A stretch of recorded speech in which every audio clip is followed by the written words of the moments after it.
everyone, welcome back to my channel. So today is day 2 of our 15-day Craft for the Curve challenge, and what I'm going to be making today is a super cute Tic Tac Toe board out of felt.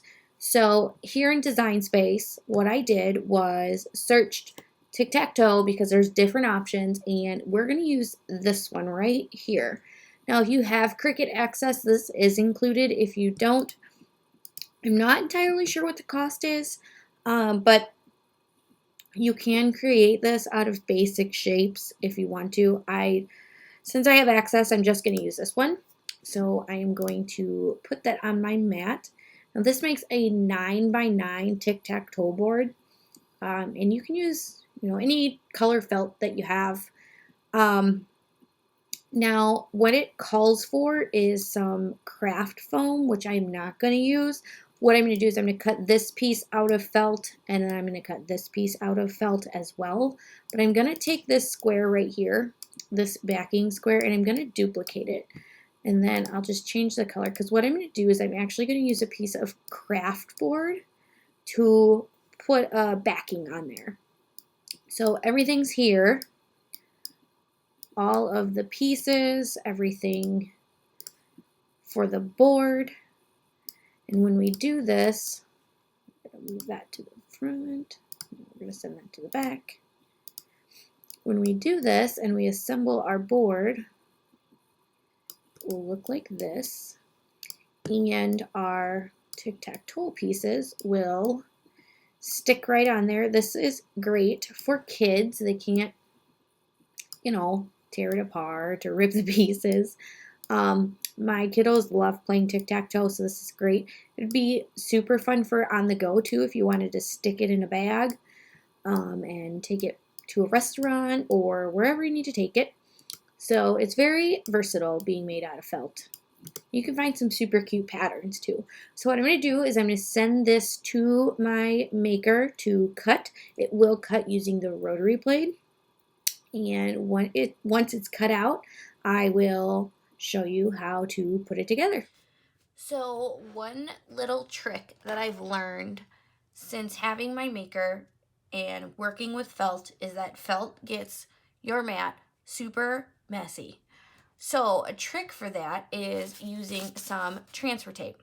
This is just a cheaper transfer tape that I have. I'm not entirely even sure where I got it from, but you can use any transfer tape to do this. I usually stick with my good stuff for my vinyl projects, but what I'm going to do here is I have my trimmer here, and I'm going to measure this out to 12 inches. I'm going to cut it down, take it off the backing.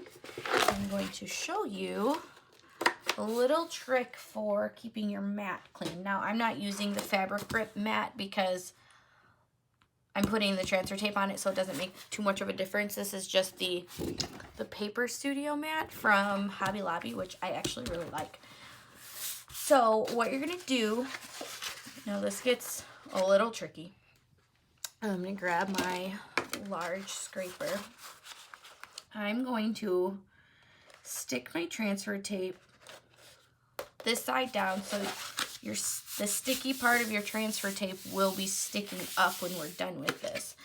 So what I'm going to do is put this on my mat, smooth it out, make sure it's stuck on there really well, and then I'm going to just take the paper backing off my transfer tape. Some transfer tapes have this, some do not. So then if you could see, like, my mat is still sticky, and it's going to hold my felt, but then when I'm done with my felt, I can just take this transfer tape off, and it didn't make my mat all crazy fuzzy. So I have my felt colors here. I decided that I'm going to get super colorful with this one. So I have these colors. I think I'm going to do red and blue for the pieces, and then I'm going to do gray for the backing and green for the checks that go across it. So I'm going to go ahead and send these through my maker. I'm cutting these with the rotary blade. Since this is Cricut felt, so I'm just using the felt setting. So I'm going to cut these out, and then I will come right back to assemble our tic-tac-toe board. Okay, so I have all my pieces cut here, but I left this last piece of felt on my mat because I just want to show you how awesome the Cricut Maker cuts this felt. So like I said, this is Cricut felt, but it cuts it so well. I love using the rotary blade for felt. It is fantastic. So I'm gonna have all these middle pieces here, which I can save, you know, for some other project I might find in the future, might not, who knows. So you can see that the maker cut those X's out great, just like all the other pieces. So I'm gonna pull those off of here. And then I'm gonna show you exactly why we use this transfer tape on this mat. It's just an extra way to save your mats.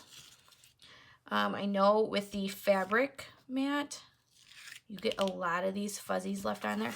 So I don't know if you can see that, but can you see that I can still see the X's and I can still faintly see the O's right there. And that's just, you know, just extra fibers left over from the felt. Now, if you didn't have the transfer tape on your mat, then all of that would stay on your mat. You'd have to clean it. Sometimes it cleans, sometimes it doesn't.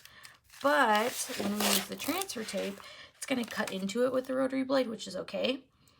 But now I can just take this transfer tape off and my mat is not covered in felt, which is awesome. So let's take this off. Okay. Well, you get the point, right? Let's take all these pieces off and my mat will be back to normal without any felt on it. So finish that later. Now I have all my pieces here. I decided while cutting that I was going to give the back of this a little extra stability, so I decided to use a piece of chipboard instead.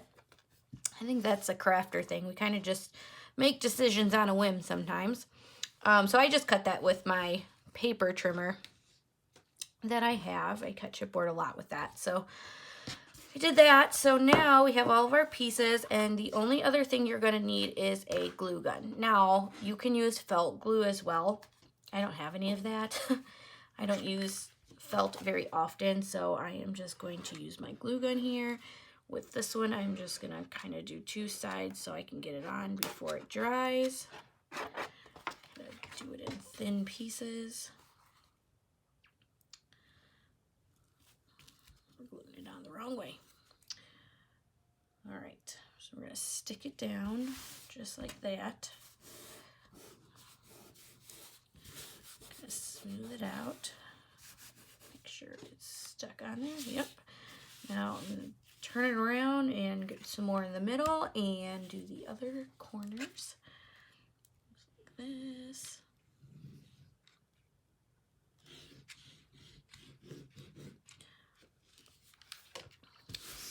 Get on there. Burnish it down a bit.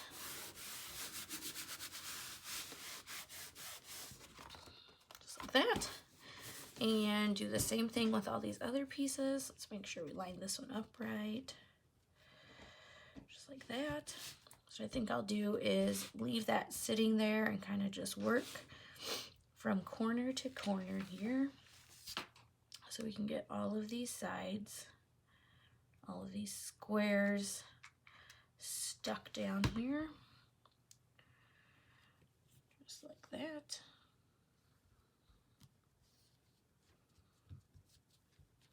My kiddos are going to be so excited about this. They love playing tic-tac-toe. So grab another glue stick. Just keep working our way around.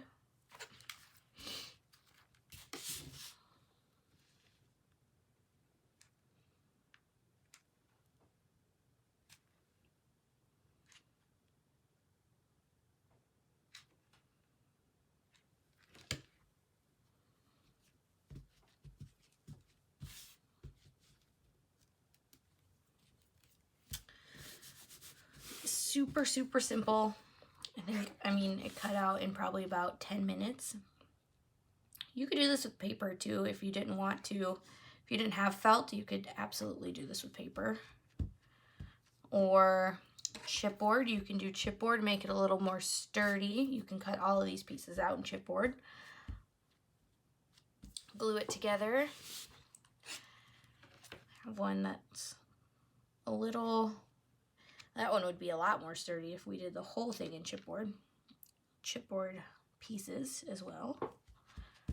Glue that down, just like that. Almost done with this, and then we'll be done. So it's super quick assembly too, and once it's done, like I said, I mean, we could make a bag to put all of these cute little letters in. Maybe an envelope made out of felt. That would be a super cute idea. Put that there, and just like that. And now the board's nice and sturdy. Everything's glued down, and we have our pieces here, and it's ready to go. Since it's felt, they kind of stick together, sorta, or to me. So just like that, super simple craft for your kids or for yourself, and you're ready to go. It does cut out a couple extra pieces in case you lose some. So this is craft number 2 of our 15-day Craft for the Curve challenge. Just like the last video, I will link everybody's YouTube channel in the description box for all of the creators who are participating in this. And don't forget, if you make any of these projects, make sure you use the hashtag #CraftForTheCurve, so that way you can be entered to win one of the awesome prizes that is available and part of the giveaway. So thanks for watching. Don't forget to subscribe to my channel. Make sure you hit that thumbs up button, and make sure you hit the bell icon, so that way every day for the next 15 days, well, 13 days now, you'll get notified when I upload my next Craft for the Curve challenge craft. Thanks for watching, guys.